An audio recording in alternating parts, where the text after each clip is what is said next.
You're living in poverty. Your schools are no good. You have no jobs. 58% of your youth is unemployed. What the hell do you have to lose? Welcome to the Election Day episode of Personal Finance for Us, where we talk about issues in the black and brown communities. We all know that it has been an extremely hot political climate for some time. In case you try to forget, all you have to do is either watch some standard media or log on to social media, and you are very quickly reminded just how divided we are. Last night, I actually watched Michael Moore's documentary Fahrenheit 11/9, not to be confused with his 2004 documentary Fahrenheit 9/11. And this time he puts a couple of politicians on both sides of the aisle in not so good a political light. It began in 2010 when a Republican named Rick Snyder was elected governor of Michigan. I was hired to serve our citizens. They're my customers. Ah, yes. We're the customers. The customers of the big business that he was running. The ones that would pay for his billion-dollar tax break for the rich. The Michigan business tax is gone. Emboldened by his victory, he was not satisfied with just being governor. He wanted more power. And how do you get more power? You scare the people and declare an emergency. Governor Rick Snyder appoints an emergency manager. Prop 1, the emergency financial manager. When citizens got their emergency manager. And it is official. State police and a security team out to try and keep peace. The emergency manager bill is now a law. Governor Snyder signed the emergency manager law. Even though there was no emergency. He staged a coup. He removed from power the elected mayors and city councils of Detroit, Flint, Pontiac, and Benton Harbor. This was a premeditated plan to reduce and privatize public services so that corporate people like him could make more money. Look at the cities in Michigan that are under emergency management. The ones the governor took over. The governor took over. At one point, 50% of African Americans in the state were under emergency management, compared to 2% of whites. Can you share your thought on an emergency manager situation that's still unfolding in our city? Well, that is unfolding. I've been reading about the emergency manager, and my attitude is whatever it takes to make that next step. We could say this maybe a little bit about the country. Whatever it takes to get it to the next step is what I would support. He saw an opportunity to take advantage of the poorest city in the country and of the largest source of fresh water in the world. Option A was that he could just leave well enough alone. After all, for 5 decades, the city of Flint got its water from Lake Huron, a 10,000-year-old pure glacial lake, water delivered to Flint through publicly owned pipelines. Or there was option B. Why not build a new, completely unnecessary pipeline that would benefit investors, his major campaign donors, and banks like Wells Fargo? The only catch was that while the new pipeline was being built, Flint would have to switch over from Lake Huron to the industrial sewage ditch known as the Flint River. Word of the developing disaster reached the governor's office, and so he quietly dispatched an aide to Flint to find out what exactly was going on. The report came back with bad news.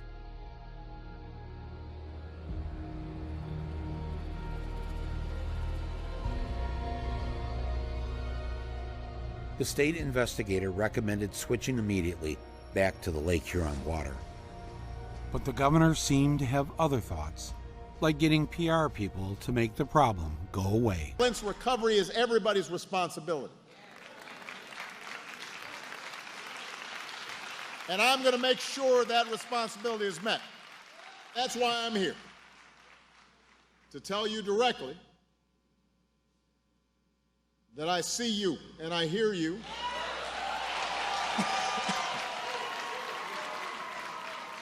We invest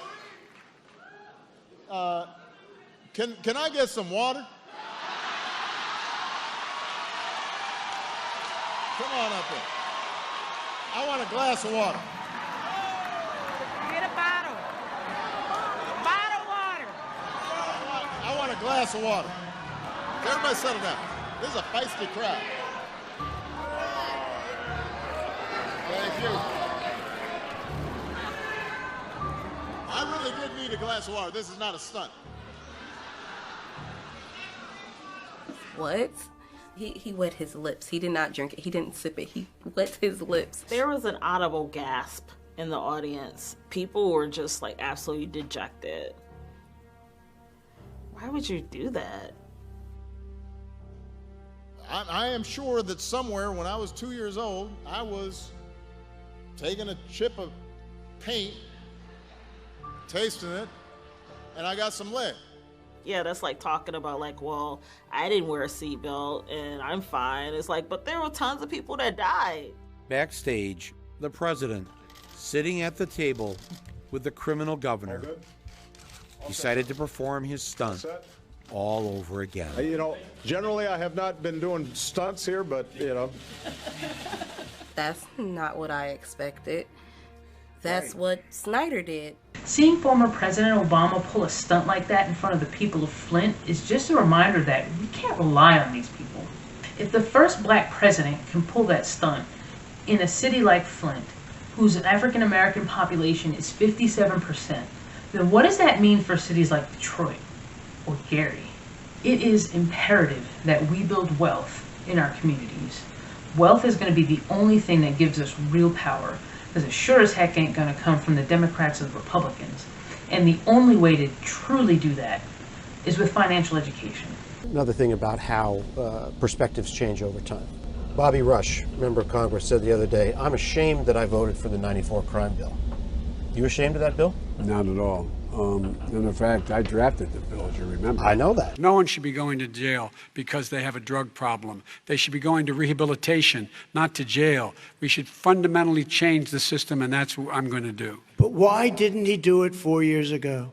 Why didn't you do that 4 years ago, even less than that? Why didn't you do it? You were vice president. You keep talking about all these things you're going to do, and you're going to do this.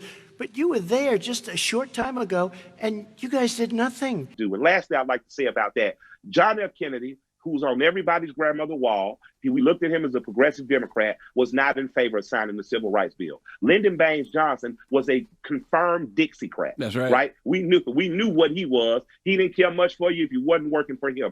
He is the person that signed the bill because the pressure from the African American community made him do that. And he was so racist that he actually called it the nigger bill. But he still passed it. He still passed it. Hey, long as you pass the bill, you can call this shit whatever you want to. Just give me a fair opportunity to compete in the working place so I can get banked up like DJ Envy and take care of my next 2-3 generations. There you go. That's what we all got to do. You brought up Lyndon B. Johnson, and I keep saying that if, people say, they like to say, oh, Barack Obama was JFK. If Barack was JFK, then Joe Biden potentially has the opportunity to be a Lyndon B. Johnson. Do you see that? Well, before we get to Biden, let's say our current president, Trump, have read his platinum package? My question to the Democrats is, why haven't you countered that? Because there were some things on there that were pretty impressive. When you talk about adding 3 million jobs to the African-American community, financial support of 500,000 black businesses, and potentially $500 million. $500 billion. $500 billion as an injection into our economy, that's powerful. And what I'd like to say is, coming out of the street background in urban radio, many of us know street people, right? Street people get over their prejudices real easy when it's a drought and somebody got the lowest price. Goddamn right. You get what I'm saying? Yep. So whatever issues you may have, let me just encourage all black people to read that platinum package, not in saying vote for Trump, but your expectations should be better. And I like the fact that you are dealing with a casino owner. I don't gamble. Yet when we go to Vegas, our room be damn near free. We get free drinks because my wife is a gambler. So the casino owner has an interest in keeping her happy. I don't know if Trump likes black people. I don't care if Trump likes black people. If his package helps my community, my question to the Democrats become, why aren't we stealing points off that package, making that package a part of your program that specifically says black people? It doesn't say disenfranchised. It doesn't say minority. It doesn't say women. It says black people. We talk about it all the time. We talk about these financial institutions. We talk about how difficult it is to get money. We talk about how, you know, they don't look at us the same way they look at white people. So you decided to say, you know what, I'm going to do it. I'm going to just open up my own bank. No, online black-owned bank. Online black-owned bank. I love it. So Greenwood, was that named after Tulsa? Yes, absolutely. Okay. The neighborhood, a lot of times the way we hear our news disempowers us. So when you hear about the Tulsa, Oklahoma burning, all you hear is we've been victims. And that's absolutely true. But the grand evil, beyond that evil moment in which our town was burnt down, people were killed and forced out, the ultimate evil is they took away the opportunity we had created for ourselves. Black people that were going west and founded the neighborhood of Greenwood and Tulsa, they had founded their own teaching, theaters, hospitals. They had found their own residents. They had found their own way to turn a dollar 36 times in that community. A dollar only stays in our community 6 hours today. And if you look at the results around us, we kind of just take whatever scraps fall off the table. We think that it's time we have our own table with our own chairs and we have our own house and our own financial institution. So Robert Smith has a 2% plan where he wants to see Fortune 500 companies donate 2% of their net income into black-owned banks. So I want you to answer, how can black banking and black generational wealth, how do they complement each other? Well, the first and biggest form of generational wealth, and us being Southerners, we understand this, and Envy being in the real estate business, the first piece of wealth you can have as a person who's come up out of middle class or regular poverty even is home ownership. The best thing you can do for the next generation is to buy and own a piece of land. And what black banks give you the opportunity to do is get the home ownership that you deserve by getting the loan with fair rates that you deserve. And then you have something to have equity to borrow against. You have something to leave those that are coming after you. And that's what our grandparents and things have. Now we not only need one to give us that cornerstone, that home loan that begins wealth, we need one that helps build us or understands the type of businesses we're open as well. And I would think that Greenwood is that. So I support Mr. Smith in that greatly. That there's many black people in finance that have done well. And I'm looking forward to working with them to growing our financial education in our community and making sure that black people can do things like own a home and get home loans, because as turbulent time comes, a lot of time home ownership is the thing that saves families, the cornerstone of them not descending into poverty. This has been Personal Finance for Us. I want you guys to stay safe out there today. If you're one of the many people out there working the polls, also stay safe and have fun. I'll see you guys in the next video. Maybe we'll know who the president is by then.